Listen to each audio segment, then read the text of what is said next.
Audio Jungle. Kata calon pemain naturalisasi Timnas Indonesia usai cetak gol kedua di Liga Belgia. Sebelum kita lanjut, jangan lupa subscribe agar mendapat informasi yang terbaru.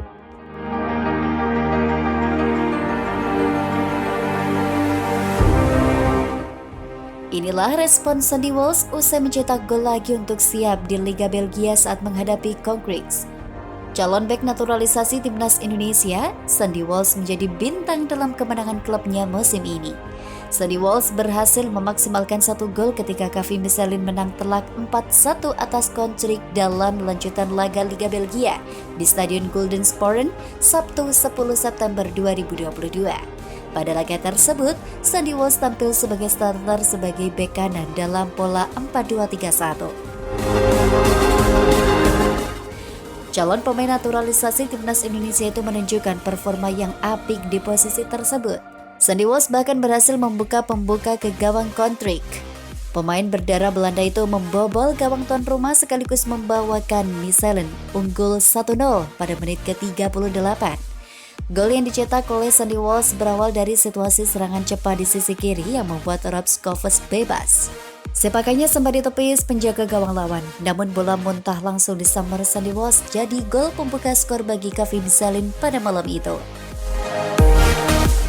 Sandy Walsh juga mencatatkan assist pada malam ini, tepatnya untuk gol kedua yang dicetak Rob Schoofs pada akhir babak kedua. Hasil tersebut membuat Sandy Walsh dan kawan-kawan pulang dari markas Kortrijk dengan kemenangan telak 4-1. Sandy Walsh sejauh ini sudah menyimpan 2 gol dan 2 assist untuk KV Mechelen musim ini.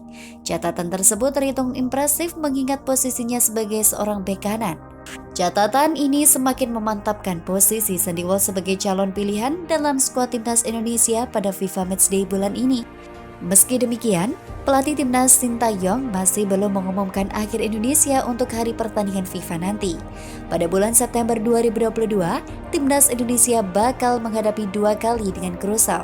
Sandy Walsh tentu sangat senang dengan kinerja pekan ini. Dalam akun Instagram pribadi, dia merayakan keberhasilannya mencatatkan gol kedua musim ini. Kemenangan solid sejauh ini, ayo maju. Senang bisa mendapatkan gol kedua saya. Kasih keras, ujar Sandy Walsh dalam akun Instagram pribadinya. Dengan hasil ini, tim yang dibela Sandy Walsh berada di posisi 10 klasemen sementara dengan catatan 10 poin.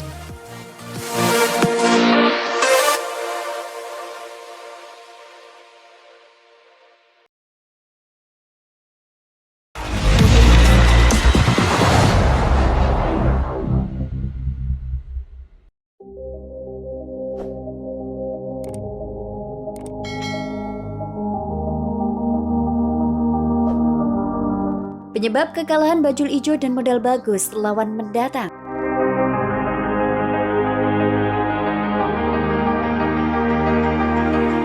Usai dibabat habis oleh PSM Makassar pada Sabtu 10 September 2022, pelatih Persebaya Aji Santoso menyebut kekalahan timnya lantaran kesalahan sendiri. Dari 3 gol yang diciptakan PSM Makassar ke gawang Persebaya, 2 diantaranya adalah kesalahan pemainnya. Yang pertama, clearance yang tidak akurat. Kedua, penjaga gawang blunder.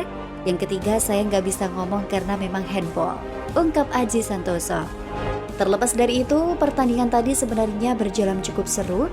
Dengan keluarnya Leo Lelis ada sedikit pengaruh terhadap pertahanan kami, tambahnya.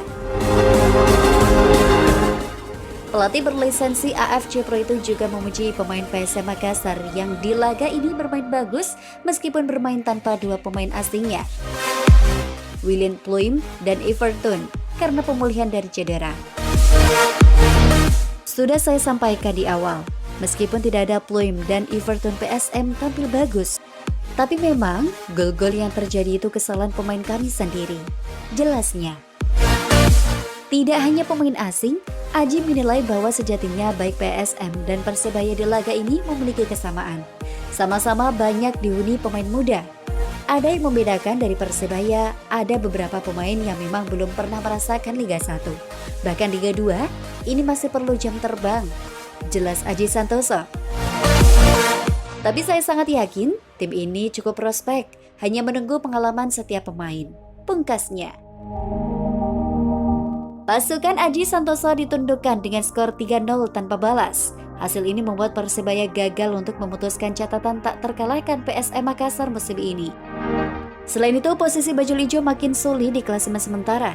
Persebaya saat ini tertahan di posisi ke-11 dengan perolehan 10 poin. Posisi Bajul Ijo kini lebih dekat ke papan bawah daripada papan atas. Pasukan Aji Santoso hanya terpaut 4 poin dari jurang degradasi. Sementara itu, Rans Nusantara FC yang akan melawan Persebaya pada laga selanjutnya memiliki modal cukup baik. Sementara, salah satu pemain belakang Persebaya, Altabala, enggan terlalu larut dengan kekalahan ini. Kami di pertandingan tadi sudah bekerja keras, tapi memang hasil belum berpihak pada kami, kata Altabala. Semua pemain tidak mundur, masih ada pertandingan selanjutnya. Penting nanti kami akan evaluasi dan insya Allah meraih hasil maksimal di pertandingan selanjutnya, pungkasnya. Kekalahan ini memperpanjang rekor minor Persebaya yang 2 laga terakhir selalu menelan kekalahan. Bahkan, total 9 laga yang dijalani Persebaya hanya meraih kemenangan 3 laga. 1 laga imbang, 5 laga sisanya menelan kekalahan.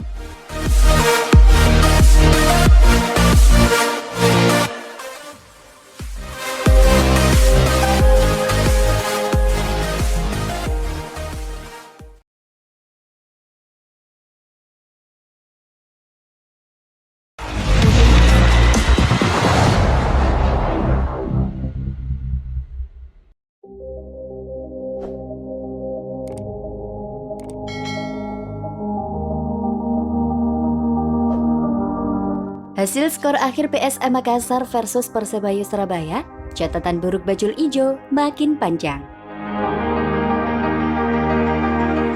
Bajul Ijo kalah 0-3 dalam laga PSM Makassar versus Persebaya Surabaya di Stadion Gelora B.J. Habibie Parepare, Sabtu 10 September 2022. PSM Makassar menang berkat gol Ramadan Sananta menit ke-16, Yakub Sayuri menit 45, dan penalti Yuran Fernandes di menit 60. PSM Makassar langsung menekan Persebaya sejak awal laga. Gawang Persebaya kebobolan di menit 16 lewat tendangan first time Ramadan Sananta. Tim berjuluk Juku Eja itu terus menyerang setelah unggul 1-0 dari Persebaya. Gawang Persebaya kembali kebobolan di menit ke-45. PSM Makassar unggul 2-0 lewat gol Yakub Sayuri. Babak pertama berakhir dengan 2-0 untuk keunggulan PSM Makassar. Persebaya mencoba berinisiatif menyerang di awal babak kedua. Petaka bagi Persebaya setelah Rizwan Lauhi menyentuh bola dengan tangannya di kotak penalti. Yuran Fernandes yang menjadi eksekutor penalti menit 60 sukses mencetak gol. Gol ini menjadi gol terakhir bagi PSM Makassar dalam pertandingan hari ini. Kekalahan ini memperpanjang catatan buruk Persebaya dalam 2 laga terakhir. Bajul Ijo kalah beruntun dalam 2 pertandingan terakhir. Pada laga ini, tim berjulukan Bajul Ijo itu seperti kehilangan karakter pemainnya. Meski pada awal pertandingan Persebaya mampu mengimbangi PSM Makassar, akan tetapi setelah PSM bermain mendominasi dan menjalani pertandingan dengan intensitas tinggi, tim asal kota pahlawan itu pun dibuat keteteran.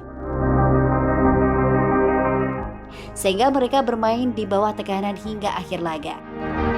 Bahkan terlihat cukup jelas Persebaya melempem dalam laga ini karena tak ada serangan mematikan dengan mampu membuat gawang PSM dalam posisi bahaya.